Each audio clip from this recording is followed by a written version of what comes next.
Selamat pagi pemirsa, kembali bersama saya Zenita Ayu Maharani di acara Radar Berita.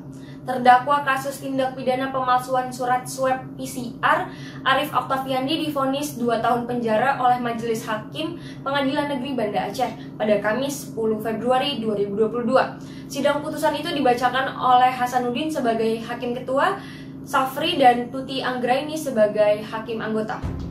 Selain Arif, Majelis Hakim memvonis terdakwa lainnya bernama Faisal yang menyunting surat PCR milik Arif dari positif ke negatif. Faisal divonis 2 tahun penjara, namun Faisal mengajukan banding terhadap putusan Majelis Hakim.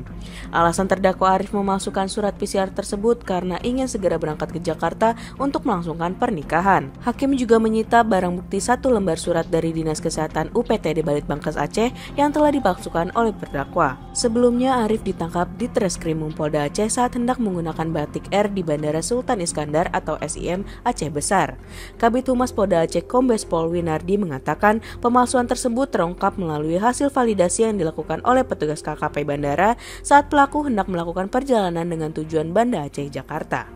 Direktur Pencegahan dan Pengendalian Penyakit Menular atau P2P Kementerian Kesehatan Siti Nadia Tarmizi memprediksi puncak lonjakan kasus COVID-19 varian Omikron ini terjadi hingga 2-3 pekan ke depan di awal Maret 2022.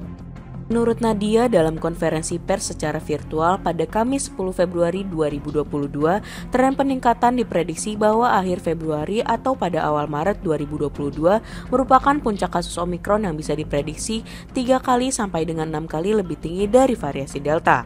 Meski akan terjadi lonjakan kasus, keterisian tempat tidur di rumah sakit akan terkendali, dikarenakan banyak pasien positif Omikron yang mengalami gejala ringan dan tanpa gejala. Nadia menekankan pasien COVID-19 varian Omikron yang mengalami gejala ringan atau tanpa gejala bisa melakukan isolasi mandiri maupun isolasi terpusat yang disediakan oleh pemerintah. Vaksinasi COVID-19 masih menjadi salah satu upaya yang tepat dalam penanganan virus COVID-19 untuk memberikan perlindungan agar terhindar dari keparahan virus tersebut. Dikutip Kompas.com, puncak kasus Delta di Indonesia terjadi pada pertengahan Juli 2021.